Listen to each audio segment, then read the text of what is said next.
Что на днях студенты Института математики и информатики СВФУ стали призерами первой международной студенческой олимпиады по математике. Олимпиада проходила в Узбекистане с 26 по 31 октября. И сегодня у нас в студии призеры этой олимпиады Егор Федотов, Иван Тарабукин, а также доцент этого института Евгений Шарин. Доброе утро.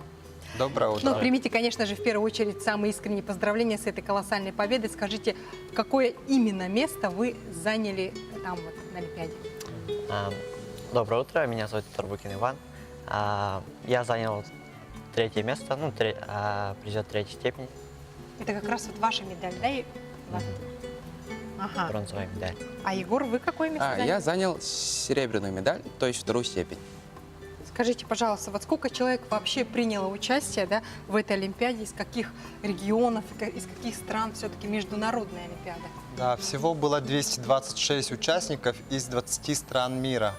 Это Россия, Китай, Средняя Азия вся полностью, Иран, Арабские Эмираты и европейские страны, как Великобритания, Болгария, Словения. То есть очень серьезная Олимпиада была.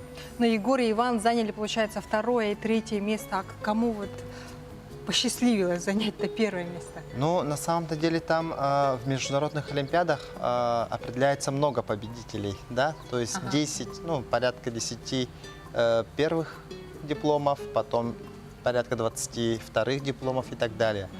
А лучшие результаты показали китайские математики. Они решили все.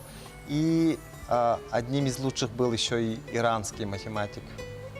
Но, тем не менее, эта победа, да, все-таки очень можно гордиться, да? Да, конечно. Такими результатами. Скажите, пожалуйста, ребята, Егор и Иван, а вообще какие задания вам давали организаторы и как проходила Олимпиада? Она проходила устно или вот к чему мы привыкли, вот письменно? Это, было как-то неожиданно. Нас посадили в очень большом зале спортивном, и, мы прям сидели в этом зале и все нас смотрели. Смотрели? Как вы решаете? Да. Прям преподаватель сверху. В течение какого времени, вот, Егор? 5 часов. 5 часов вы 5 решали? задач. И 5 задач всего? 5 задач, да. А это немало?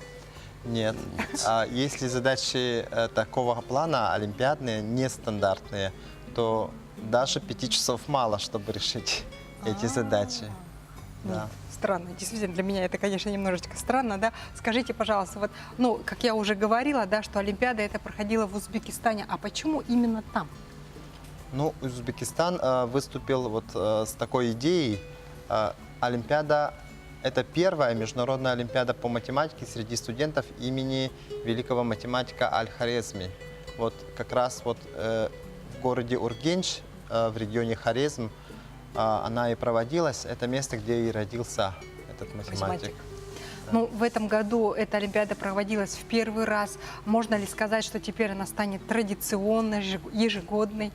Да, было принято решение, что Олимпиада будет продолжаться и будет проводиться раз в 2 года. То есть через 2 года наши ребята снова могут завоевывать медали. Я желаю вам удачи. Егор, Иван, огромное вам спасибо за такую победу.